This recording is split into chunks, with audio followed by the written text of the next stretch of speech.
Good evening, doctor. Sales manager from shipping company. Is the hell and paradise are there? How as a common person I believe. I don't believe in any religion. Well, ask the question that, how do I know there's hell and heaven? How will a common man believe? I don't believe in a religion. Brother, what is the definition of religion? Religion is a way of life. How you lead your life. Many people say that, I don't mind, I'm just a human being, I'm born, I will do test and error, and I will know how to lead a life. For example, you go to a forest. You are going to a forest the first time. You don't know whether the fruits are poisonous or not. If you start eating any fruit, you may end up eating a fruit which is poisonous and you may die. What do? You ask an expert. Right or wrong? When you get sick, who do you go to, brother? When you are sick, who do you go to? Why? The doctor is an expert in treating sickness, correct? You can't say, I am a human being, I will treat myself. No. That's what the Quran says in Surah Nahl. The Quran says in Surah Nahl, chapter 16, verse 43, and Surah Anbiya, chapter 21, verse number 7, فَاسْأَلُوا أَهْلِ الذِّكْرِ إِن كُنتُمْ لَا تَعْلَمُونَ. If you don't know, ask the person who is expert. Similarly, to lead a life, we have to ask the expert. Now, who is the expert? Who is the expert? The person who created us. Who created us? It's Almighty God.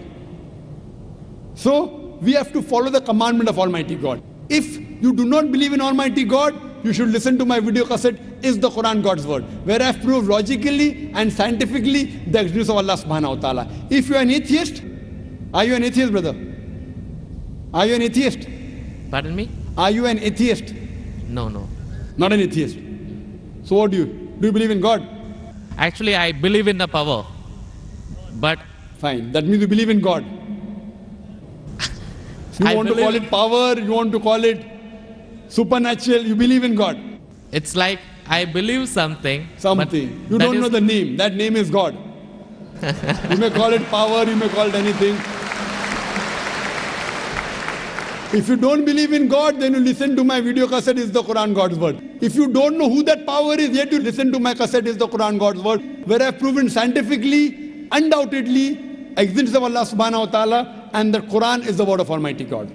Now coming to your question. If you say about power, that means you believe in a religion. Because religion by definition, according to Oxford Dictionary, religion means a belief in a supernatural controlling power. Power word is there. That means you believe in a religion. Religion, according to Oxford Dictionary, means a belief in a supernatural controlling power, a personal God or gods that deserve obedience and worship. That means you believe in religion, you don't know the definition of religion. So don't say I don't believe in religion. Religion is English word, brother. Religion is English word. If you open the Oxford Dictionary, it says religion means a belief in a superhuman controlling power, and you believe in a power.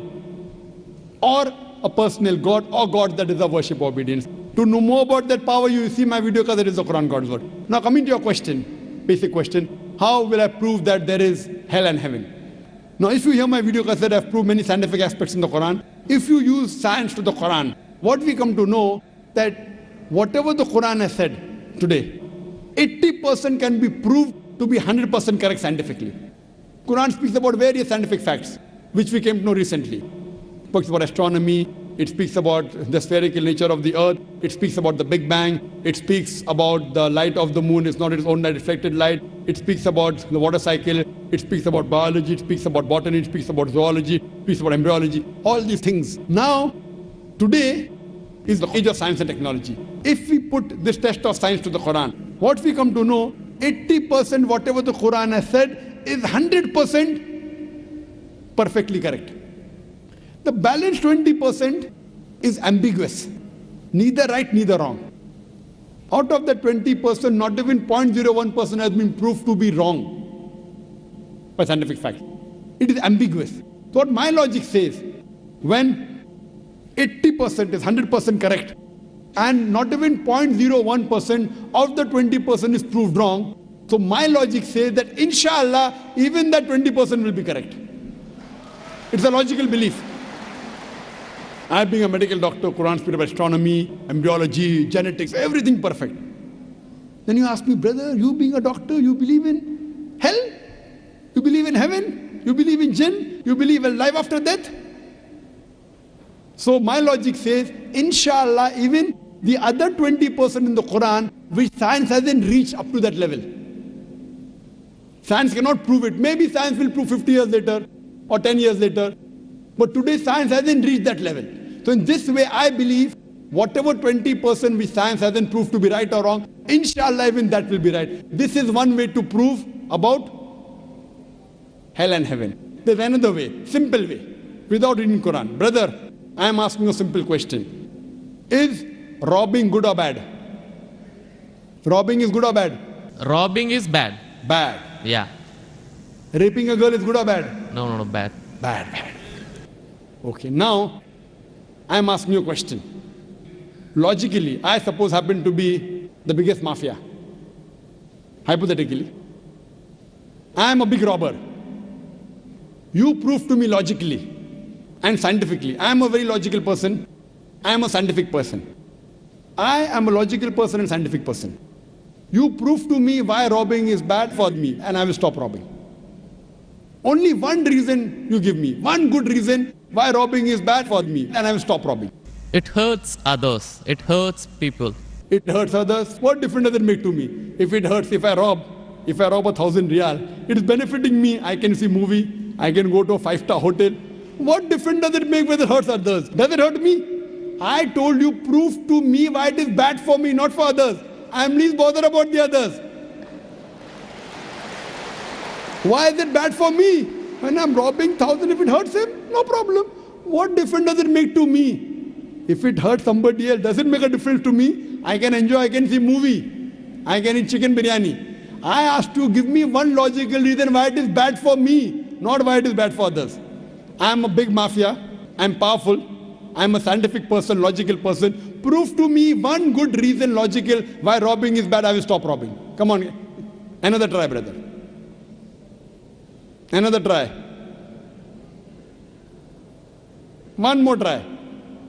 Why it is bad? No answer. No answer. Try. There are 20, 30 reasons, 100 reasons you can give. Actually, as you said, the religion means the way of life. Not religion. Why robbing is bad? Tell me. Don't go to religion. No. I'm coming to the point. No, not point. First tell me why robbing is bad. We'll come back to your point afterwards. I'll come to your point afterwards. When that is the way of life. Not way of life. Tell me why robbing is bad according to you. Why it is bad for me, I will stop robbing. Up to me, it hurts others. So, but what difference does it make to me when it hurts others? Does it hurt me? Of course, why it is bad for me, not why it is bad for others. Once we come to the society, we have to face them. Okay, once we come to society, you have to face them. I'm facing them. What's what? Why it is bad for me? The society won't respect us. What difference does it make whether respect or not? I can eat chicken biryani. I can go and see a movie. I can go to a 5-star hotel. What difference does it make to me if society respects or not? Imagine someone respects society. The poor person doesn't have food to eat. He'll be happy? No. You require food to eat or not? You require food to survive? Only society respecting. The person is starving to death. In India, thousands of people are starving to death. What difference does it make? I must give me one good reason why robbing is bad. I stop robbing. Why it is bad for me? Can anyone else help him out? Why robbing is bad? Why robbing is bad?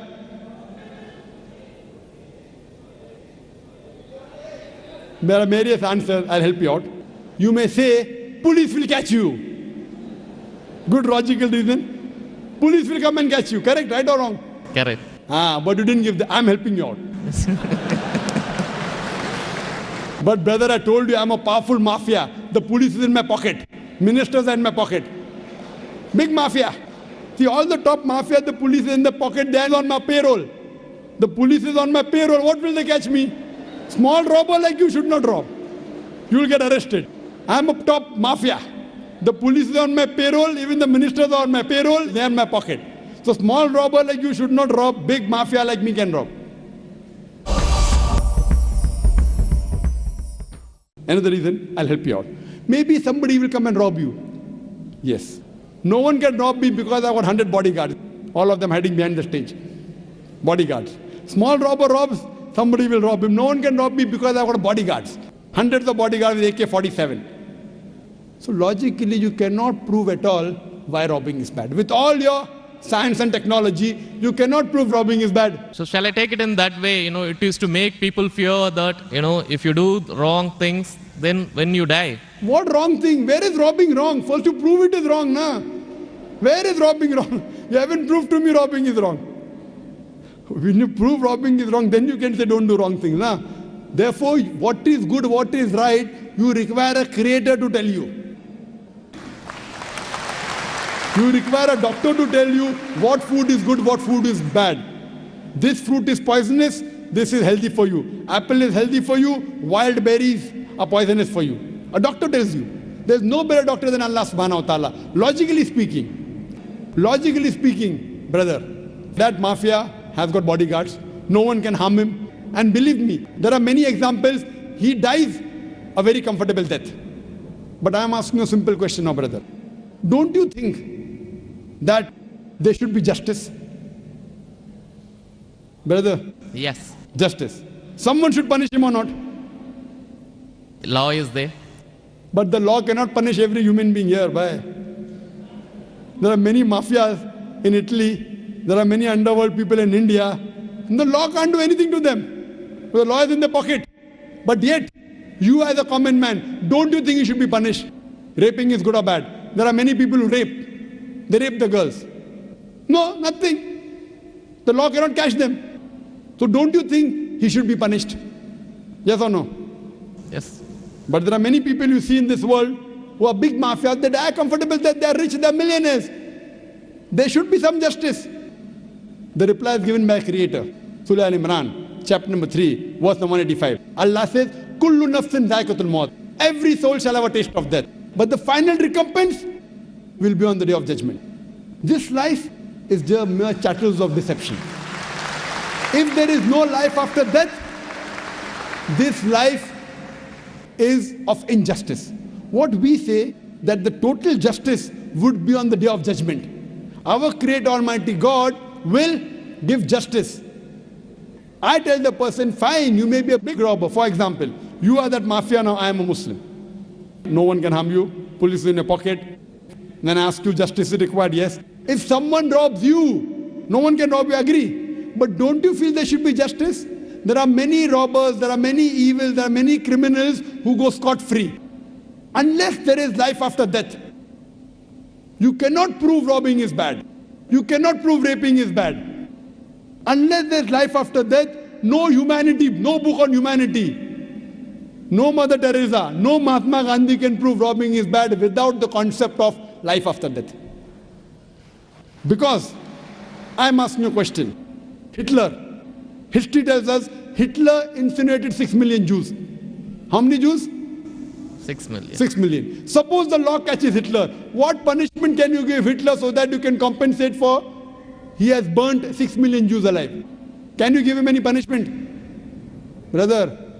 We have to put him in jail till his life death. Okay, will it be equivalent to burning 6 million Jews?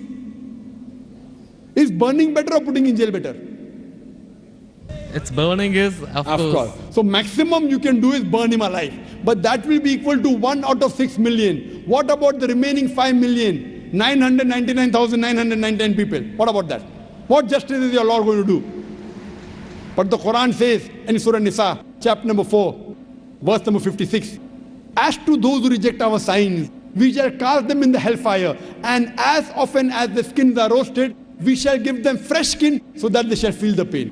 If Hitler killed 6 million Jews, Allah says he can put him into hellfire and give him fresh skin again. 6 million times Allah can burn him. Not here, in the hereafter, in the hell. So only way I can prevent Hitler from killing 6 million Jews is tell him that here you kill 6 million Jews, Allah will burn you 12 million times in the hereafter. You can't give him that thing here. What you realize, without the concept of hell and heaven, you cannot prove robbing is bad. You cannot prove raping is bad. That's the reason our Creator Almighty God, who has created the human beings, He tells us what is good, what is bad for us. And He tells us the rules and regulations. This is called as religion. So first you have to find out which book is the authentic book which has been revealed by this Almighty God. And when you do research, you will come to it, that is the Quran. All the scriptures speak about Almighty God, and all the scriptures they point out to the last and final revelation, the Quran, and last and final messenger, Prophet Muhammad, peace be upon him. Hope that answers the question. Thanks.